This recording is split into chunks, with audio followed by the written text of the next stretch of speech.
Hello viewers, welcome to my channel. आज हम बड़ी सोच का बड़ा जादू बुक का 11 चैप्टर का थर्ड पार्ट पढ़ने जा रहे हैं। सफलता के लिए खुद को इस तरह तैयार करें। अपने आप को याद दिलाएं कि आप आदर्श और पूर्ण मनुष्य बनना चाहते हैं। जितना बनना इंसान के लिए संभव है। अपने आप को एक टेस्ट ट्यूब में रखकर निष्पक्ष दृष्टि से खुद का और अपनी स्थिति का मूल्यांकन करें। ये देखें कि क्या आप में ऐसी कोई कमजोरी है जिसके बारे में आप जानते ना हो। अगर आप में ऐसी कमजोरी है तो उसे सुधारने के लिए कदम उठाएं। कई लोग खुद को देखने के इतने आदी हो जाते हैं कि वे सुधार की संभावना देखने में असफल हो जाते हैं। महान metropolitan opera star Rise Stevens ने रीडर्स डाइजेस्ट जुलाई 1955 में कहा कि उसे सबसे अच्छी सलाह अपने जीवन के सबसे दुखद क्षण में मिली। अपने कैरियर की शुरुआत में Miss Stevens Metropolitan Opera auditions of the year में असफल हो गई। हारने के बाद मिस स्टीवेंस कड़वाहट से भरी हुई थी। मैं यह सुनना चाहती थी, उसने कहा, कि मेरी आवाज़ वास्तव में दूसरी लड़की से सचमुच बेहतर थी, कि निर्णायक का फैसला गलत था, कि मैं इसीलिए नहीं जीत पाई क्योंकि मेरे पास सही जुगाड़ नहीं थी। परंतु मिस स्टीवेंस की टीचर ने उसे कई झूठी सांत्वना नहीं दी। इसके बजाय उन्होंने मिस स्टीवेंस से कहा, देखो बेटा, अपनी गलतियों का सामना करने की हिम्मत जुटाओ। हालांकि मैं आत्मदया के शब्द सुनाना चाहती थी, मिस स्टीवेंस ने कहा, परंतु अपनी टीचर के शब्द बार बार मेरे कानों में गूंजते रहे। उस रात उन शब्दों ने मुझे जगा दिया। मैं तब तक नहीं सो पाई जब तक कि मैंने अपनी कमियों का सामना नहीं कर लिया। अंधेरे में लेटे लेटे मैंने खुद से पूछा, मैं क्यों असफल हुई, मैं अगली बार किस तरह जीत सकती हूँ। और मैंने माना कि मेरी आवाज़ की रोज रेंज सचमुच उतनी अच्छी नहीं थी है जितनी की होनी चाहिए, कि मुझे और भाषाएं सीखनी चाहिए, कि मुझे और ज़्यादा भूमिकाएं सीखनी चाहिए। मिस स्टीवेंस ने आगे बताया कि किस तरह अपनी कमियों का सामना करने से उसे न सिर्फ स्टेज पर सफलता मिली, बल्कि अपनी गलतियों को मानने से उसके ज़्यादा दोस्त भी बने और वो ज़्यादा लोकप्रिय भी हुई। खुद का अच्छा आलोचक होना अच्छी बात है, बशर्ते कि आलोचना रचनात्मक हो। इससे आपको व्यक्तिगत शक्ति और जो योग्यता बढ़ाने में मदद मिलती है, जो सफलता के लिए बहुत जरूरी है। दूसरों को दोष देना विध्वंसात्मक है। सामने वाले को गलती साबित करने से आपको कुछ भी हासिल नहीं होता। रचनात्मक रूप से खुद की आलोचना करें, अपनी कमजोरियों को स्वीकार करने में ना हिचकिचाएं।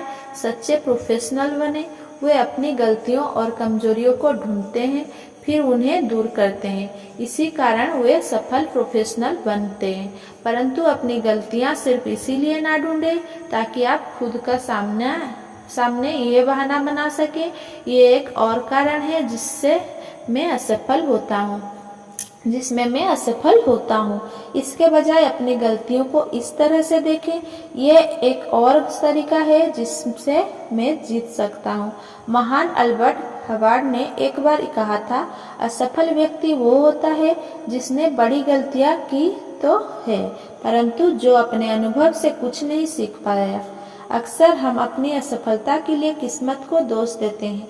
हम कहते हैं, अरे गेंद तो इसी तरह से टप्पे खाती है, और फिर हाथ धर कर बैठ जाते हैं।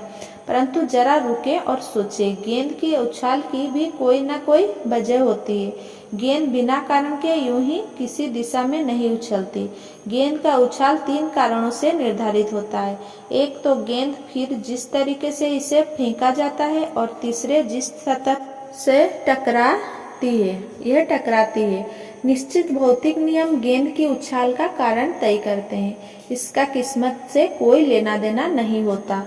मान लें कि CIA एक रिपोर्ट जारी करे और कहे, हमें खेद है कि हवाई जहाज दुर्घटनाग्रस्त हो गया, परंतु हम क्या करें, गेंद तो इसी तरह से टप्पे खाती है।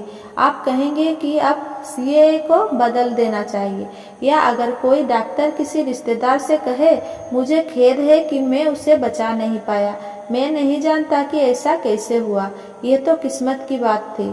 जब आप या आपका कोई दूसरा रिश्तेदार बीमार होगा तो आप उस डॉक्टर के पास नहीं जाएंगे। गेंद तो उसी तरह से टप्पे खाती है। बाली शैली हमें कुछ नहीं सिखाती। जब हम अगली बार उसी तरह की परिस्थिति का सामना करते हैं तो हम वही गलती करने से सिर्फ इसीलिए नहीं बच पाते क्योंकि हमने अपनी पिछली गलती से सबक नहीं सीखा था। वो फुटबॉल कोच जो शनिवार का मैच हार जाने के बाद अपनी टीम से कहता है, चिंता मत करो, गेंद तो इसी तरह से टप्पे खाती है, अपनी टीम की गलतियां ढूंढने में मदद नहीं कर रहा है, जिससे अगले शनिवार को होने वाले मैच में उन गलतियों को सुधारा जा सके। डियरबर्न मिशिगन के मेयर अर्बिल हवार्ड 17 सालों में से लगातार मेयर हैं और देश के सर्वाधिक प्रतिष्ठित नगरीय प्रशासकों में से एक है। डियरबर्न के मेयर बनने के 10 साल पहले मिस्टर हवार्ड भी बदकिस्मती का बहाना बना सकते थे और राजनीति छोड़ सकते थे।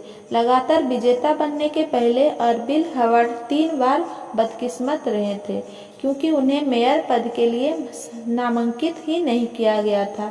3 बार उन्होंने स्टेट सीनेटर के लिए नामांकन हासिल करने की कोशिश की थी, परंतु वे असफल हुए। एक बार तो वे कांग्रेस के लिए नामांकन की दौड़ से ही बाहर हो गए थे, परंतु अर्बिल हवार्ड ने अपनी पराजय का अध्ययन किया। उन्होंने इसे अपनी राजनीतिक शिक्षा का हिस्सा माना और आज वे स्थानीय सरकार के सबसे मझे हुए सबसे अपराजय राजनेताओं में से एक है। किस्मत को दोष देने के बजाय अपनी असफलताओं का विश्लेषण करें। अगर आप हार जाते हैं तो सीखें। ज़्यादातर लोग जिंदगी में अपनी असफलता का विश्लेषण करते समय बदकिस्मती, दुर्भाग्य, किस्मत या तकदीर को दोष देते हैं। ये लोग बच्चों की तरह अपरिपक्व होते हैं और सहानुभूति की तलाश करते हैं, और चूंकि उन्हें अपनी गलती का एहसास ही नहीं होता, इसीलिए वे ज़्यादा बड़े, ज़्यादा मजबूत और ज़्यादा आत्मनिर्भर होने के अवसर दिखने में असफल रहते हैं। किस्मत को दोष देना बंद कर दें। किस्मत को दोष देने से कोई व्यक्ति वहां नहीं पहुंचा जहां वो पहुंचना चाहता था। मेरा एक दोस्त साहित्यिक सलाहकार, लेखक और आलोचक है। उसने मुझसे हाल ही में एक असफल लेखक के गुणों के बारे में चर्चा की। बहुत से भावी लेखक, उसने बताया, लिखने के बारे में गंभीर नहीं रहते।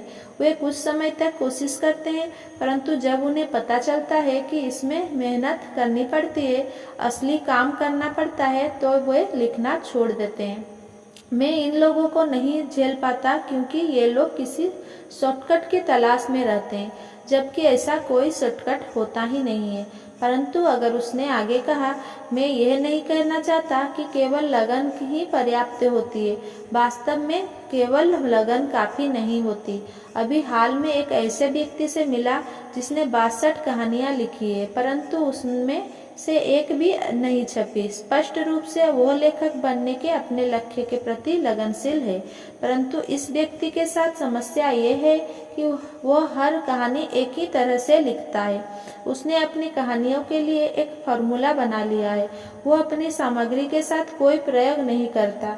उसके प्लॉट और पात्र, यहाँ तक कि उसकी शैली भी नहीं बदलती। मैं अब इस लेखक को यह सिखाने की कोशिश कर रहा हूँ कि वो नई शैलियाँ और नई तकनीकों को सीखे। उसमें प्रतिभा है और अगर वो कुछ प्रयोगशीलता सीख ले तो मुझे विश्वास है कि लेखक के रूप में वो सफल हो सकता है। परंतु जब तक वो ऐसा नहीं करता तब तक उसे एक के बाद एक रिजेक्शन स्लिप मिलती रहेगी। साहित्यिक सलाहकार की सलाह अच्छी थी। हम में लगन होना चाहिए, परंतु लगन सफलता के तत्वों में से सिर्फ एक तत्व है। हम कोशिश कर सकते हैं, बार बार लगातार कोशिश कर सकते हैं, और इसके बावजूद हम असफल हो सकते हैं जब तक कि हम में लगन और प्रयोगशीलता का तालमेल